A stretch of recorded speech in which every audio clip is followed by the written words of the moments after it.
حوربنا من سنة 2014 ولحد هذه اللحظة. شنو السبب؟ حتى نكون واضحين، احنا اليوم خلينا نحكي بصراحة، احنا ليش ما مضمون الحكي؟ السبب انه ما ندفع 10%. انا بالنسبة لي احكي مثل ما هي. احنا 10% ما ندفع. هاي النسبة الثابتة. هذا اصبح بس انا اذا تسمحوا لي رجاء ما بس خلنا اكمل حديثي. هاي النسبة الثابتة أصبحت شلون القانون الموجود الإفس 22/7 بالرياضيات، أصبحت النسبة الثابتة 10%. 19 من دخلت يعني جهة معينة إلى المحافظة واستولت على الأعمال، إحنا انحرمنا.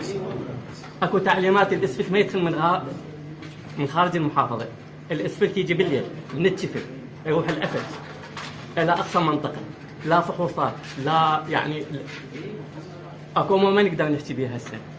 إن شاء الله على الجديد إنه احنا اكثر اعمال المحافظه هي طرق.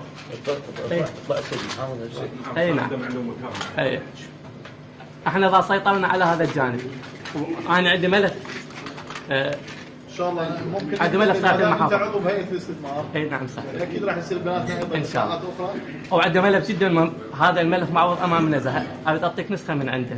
احنا هذا الدعوات المباشره او التعاقد المباشر ما مبني على بدون مفاوضه. المفروض أنا يدزون علي أنا مشتغل بمليون، يقولوا لي أخذ هذا العمل بمليون. أستاذ إحنا عندنا، أنا سويت دراسة أخذت عينة نفس الشركات إذا تأخذ بالتعاقد المباشر، إذا تأخذ بالمناقصة بناقص 20، إذا تأخذ بالتعاقد المباشر تزاد 10، يعني 30% هدر بالمال العام.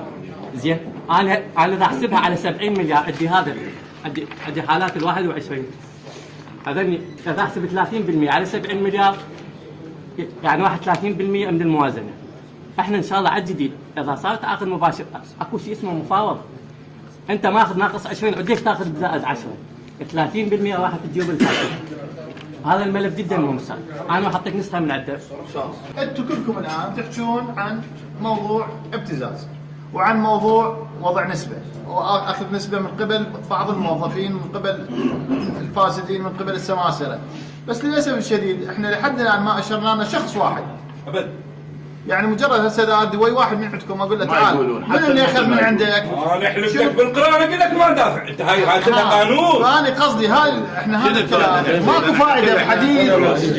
انت شو يعتمد هذا؟ يعتمد استاذ فارس يعتمد عليه. انا راح اقول لك شو واحد، قلت لكم انا بابي مفتوح وقنواتكم اللي تتصلون بها موجوده.